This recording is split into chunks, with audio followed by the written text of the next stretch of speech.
Verrückte Bitcoin-Prognose für 2024. Der Investor Mark Yusko geht 2024 davon aus, dass mehr Fiat-Gelder in Bitcoin fließen werden als jemals zuvor in der gesamten Geschichte von Bitcoin. Er erwartet unglaubliche 300 Milliarden Dollar, die in den Kryptobereich strömen werden, vermutlich sogar noch mehr, und die Preise auf noch nie dagewesenen Niveaus treiben werden. Und vor kurzem sprach Mark Yusko über die beeindruckende Entwicklung von Bitcoin in 2024 und betonte, dass Bitcoin alle Erwartungen übertroffen hat, und das noch vor dem Halving und auch jetzt, obwohl wir den Rücksetzer sehen. We absolutely have met and exceeded expectations, especially because expectations changed very dramatically right after the release of or the approval of the ETFs. Er erwähnte auch, wie die Einführung der Bitcoin-ETFs einen signifikanten Einfluss auf den Kryptomarkt hatte. Und Mark Yusko merkte ebenfalls an, dass traditionelle Banker Bitcoin nicht mögen, vielleicht weil sie es nicht wie traditionelle Währungen kontrollieren können, wie den Dollar oder den Euro. Und Bitcoin ist sicher und kann im Gegensatz zu Bargeld nicht gestohlen werden, insbesondere zum Fiat-Geld nicht gestohlen werden.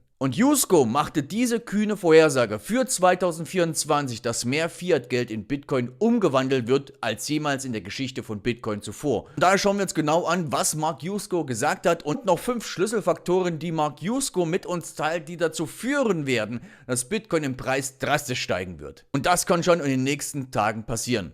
Und wenn du diesen Krypto-Bullenmarkt nutzen willst und mit Krypto dir finanzielle Freiheit aufbauen willst, dann klick auf den Link in der Beschreibung unterhalb des Videos und schau's dir an. Und lass uns jetzt die Gedanken von Mark Yusko näher betrachten zum wahnsinnigen Preisanstieg von Bitcoin und auch dem nächsten Crash. Laut Mark Yusko wurden die Erwartungen in Bezug zu Bitcoin sogar übertroffen, besonders nach den dramatischen Veränderungen der Erwartungen direkt nach der Genehmigung der Bitcoin-ETFs. Zu Beginn des Jahres war Yusko überzeugt, dass die ETFs genehmigt würden, was den Trend hin zu einem fairen Wert von Bitcoin beschleunigen würde. Und der faire Wert laut ihm basiert auf dem Metcalfe'schen Gesetz, und das wären ungefähr 50.000 Dollar pro Bitcoin laut Mark Yusko. Und Yusko ging davon aus, dass wir uns von 30.000 US-Dollar bis zum Halving im April langsam auf 50.000 US-Dollar hinzubewegen würden. Und die ETF-Genehmigung war laut ihm hierbei der Katalysator, da die ETF-Genehmigung eine Nachfrageexplosion auslöste, indem sie Bitcoin für eine breitere Anlegerschaft zugänglich machte, insbesondere für diejenigen,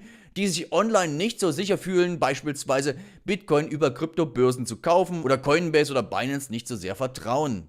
So, coming into the year, I was pretty convinced that they were going to approve the ETFs, and that was going to accelerate this slow trend toward fair value. And fair value, if you look at the Metcalfe's Law model, we talked about this last year even, was somewhere in the low 50s. And so by the halving, and the halving is, third week of April this year, I thought we would drift, from the 30s up toward 50, and people would be pretty happy with that. But the accelerant to that would be the approval of ETFs. Well, why is that an accelerant? Well, it's a demand shock, because what the ETF does is it opens up the opportunity to invest in Bitcoin to a larger group of people. And, since I am a boomer, I can say it's a boomer wrapper for those investors that they're not really comfortable negotiating online. They don't really want to carry a ledger around.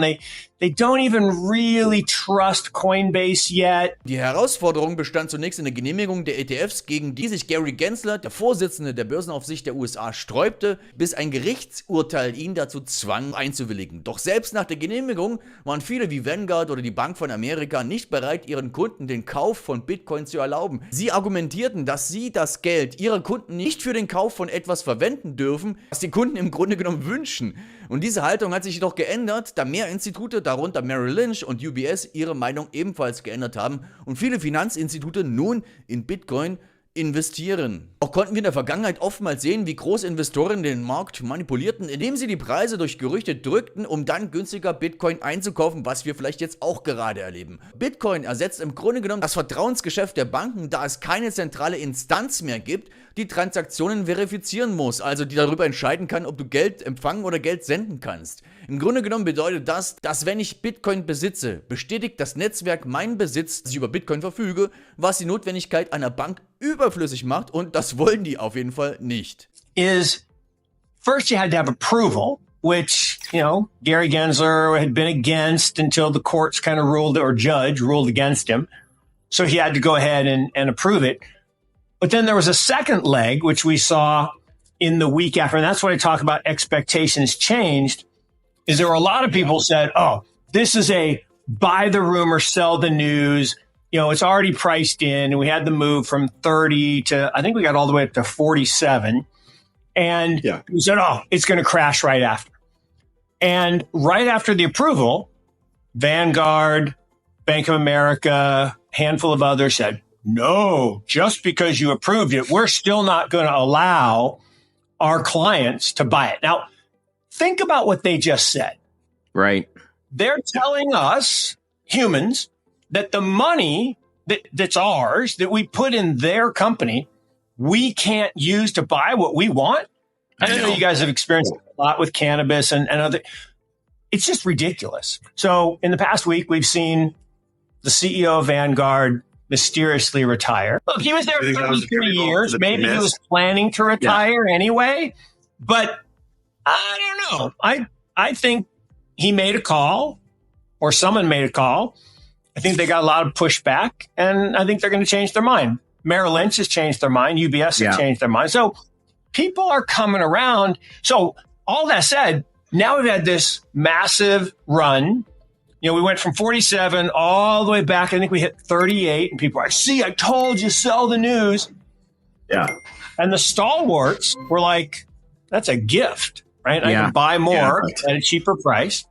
Now, if you, and I don't even call myself a conspiracy theorist, but if you believe, as I do, that if you're a large investor and you know that you need to buy a big old chunk of something, what is the oldest trick on Wall Street? What do? Right? If you want to buy a lot of something, you actually sell it. You actually spread rumors that it's lousy and you push the price down. I mean, Dwight Anderson used to work for Julian Robertson. He tells this story all the time. They wanted to buy a big position in copper. And he's like, all right, Julian, here's my report on copper. Let's go buy it. Julian's like, are you joking? We'll sell 50 million copper. And then you tell people that we're selling copper because I want to buy more than 50 million of copper. I want to buy a lot of copper. And Soros would do the same thing. And so BlackRock knew that they were going to have to buy a bunch. Perhaps they were the ones telling people to sell. I get it that the bankers don't like this technology, right? Bitcoin in particular it obviates the need for the trust industry. Right. We talked about this in past shows, right? If in the old days, if I wanted to lend you guys money, we had to have ledgers and we had to have somebody make sure that the ledgers were accurate. Yeah. That somebody was the banks. For 838 years, it's a long time, they took a very nice fee for making sure that our ledgers matched. Mm-hmm. And we trusted them. Mm-hmm. I don't know if I told the story on here, but imagine I have this recurring nightmare. I go to the ATM, punch in my code, and it says 0. How would I prove it's not 0? I don't have a statement. I haven't had a statement in 10 years. It's their word against mine, right? I'm trusting them that they didn't steal all my money. But if they wanted to, they could pretty easily. But with Bitcoin, I don't have to trust them anymore.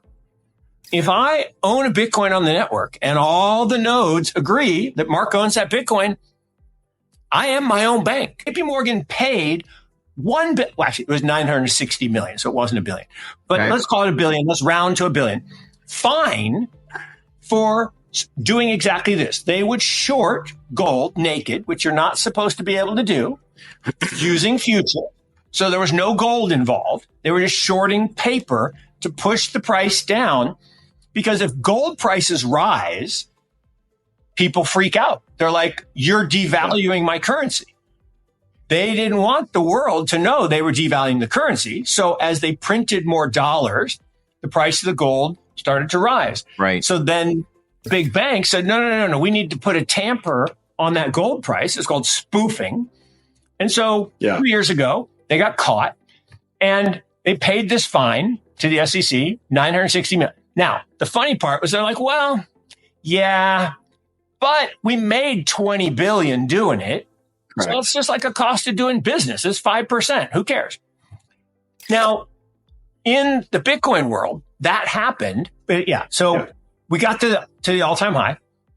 Literally on the day of the launch of these futures-backed ETFs, the price started down and we ended up going down 74%. Now, that wasn't all the banks shorting. It was people freaking out and people who had bought, buying what they wish they would have bought, selling. But the key was the beginning of that was this paper manipulation.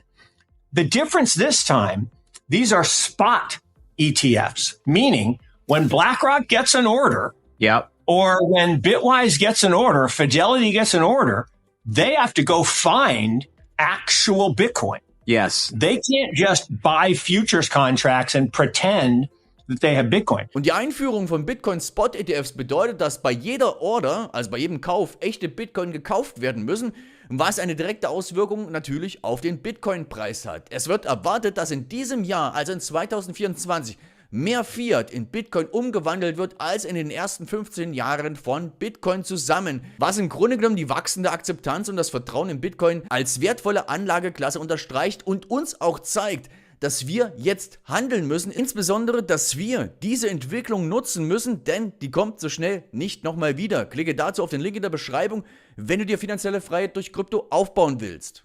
I believe this year, more fiat will be converted into Bitcoin, actual transaction, not paper, but actual transaction, than the history of Bitcoin.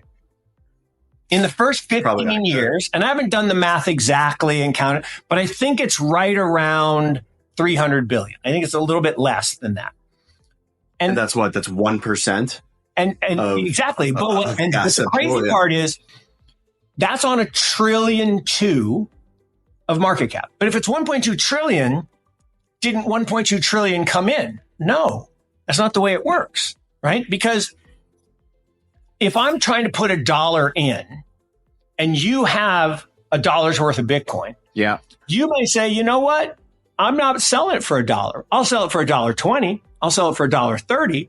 I'll sell it for $1.40. And so what happens is the people that came in early, right? They had to put a very small amount of money to get a huge amount of Bitcoin. In fact, some of them didn't have to put in any money because they mined it. And so as that then matures and people put new money in, then the amount of capital that converted to Bitcoin is a certain number. But then if you and I trade that same thing, we're not putting any new money in, right? So it's called a multiplier. And so some people have estimated that the multiplier is like 100. I don't think it's that high. So like if $1 comes in, the price goes up $100. Yeah. I don't think it's that high. I actually think it's a meaningful number. And so if you look at the last time we went from 10,000 to 60,000 back in 2020, only 10 billion came in. Think about that. The price quintupled or sextupled, and we only brought in 10 billion into GBTC. This time we've already had more than 10 billion come in, and we went from 40 to 68. But why didn't we go up the same amount? Again, law of large numbers. Where's that 300 billion number come from? Not just out of the sky. There's 30 trillion with a T. And that's, remember, 1 trillion is $1 every second for 31,710 years. That's a lot. 30 trillion owned by us, boomers, controlled by our advisors, the UBS, the Merrill Lynch, the Vanguard, whatever. Okay.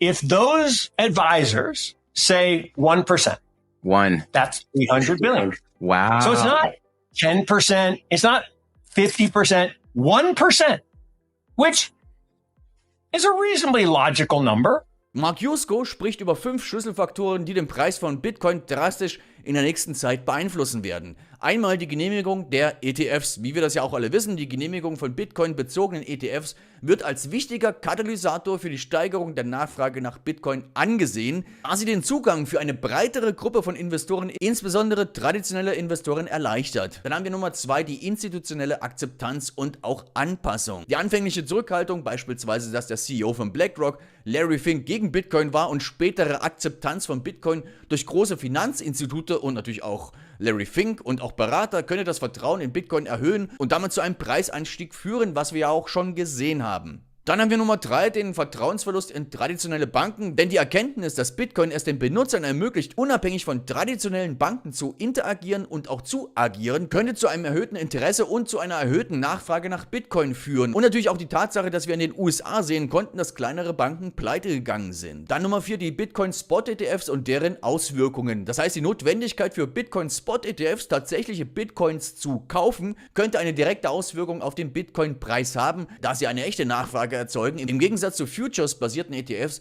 die nur auf dem Papier im Grunde genommen existieren. Und Nummer 5 ist die Veränderung der Anlagestrategie von Großinvestoren. Das heißt, die Taktik von Großinvestoren, den Markt zu manipulieren, um zu niedrigen Preisen einzukaufen. Und die potenzielle Zunahme von Fiat zu Bitcoin-Transaktionen könnten ebenfalls wichtige Faktoren sein. Und wir können natürlich auch sehen, dass die Inflation immer weiter und weiter steigt und das Geld immer weniger wert wird. Das heißt, die Menschen müssen sich nach Alternativen umschauen und Bitcoin ist hier definitiv eine Alternative, wenn nicht sogar laut Michael Saylor die Alternative, wo wir unser Geld investieren sollten. Was denkst du darüber? Schreib mir dazu deine Meinung in die Kommentare. Und wenn du dir finanzielle Freiheit mit Krypto aufbauen willst, dann klick auf den Link in der Beschreibung unterhalb des Videos. Auch wenn du wissen willst, in welche Kryptowährungen ich investiere und auch wenn du in Krypto-Vorverkäufe, also in Krypto-Presales investieren willst, insbesondere in diesem Bullenmarkt, um dadurch dann aus deinem investierten Geld 10x, 20x, 50x oder vielleicht sogar 100x oder mehr zu machen. Klick dazu auf den Link in der Beschreibung und schau es dir an und melde dich an. Nutze diesen Bullenmarkt, ob du auf den Link klickst und dich anmeldest oder auch nicht, denn diese Chance wird so schnell nicht wiederkommen, insbesondere durch die Einführung der Bitcoin-Spot-ETFs. Nutze das, denn du weißt, dass diese Chance nicht so schnell wiederkommt. Ich wünsche dir einen schönen Tag.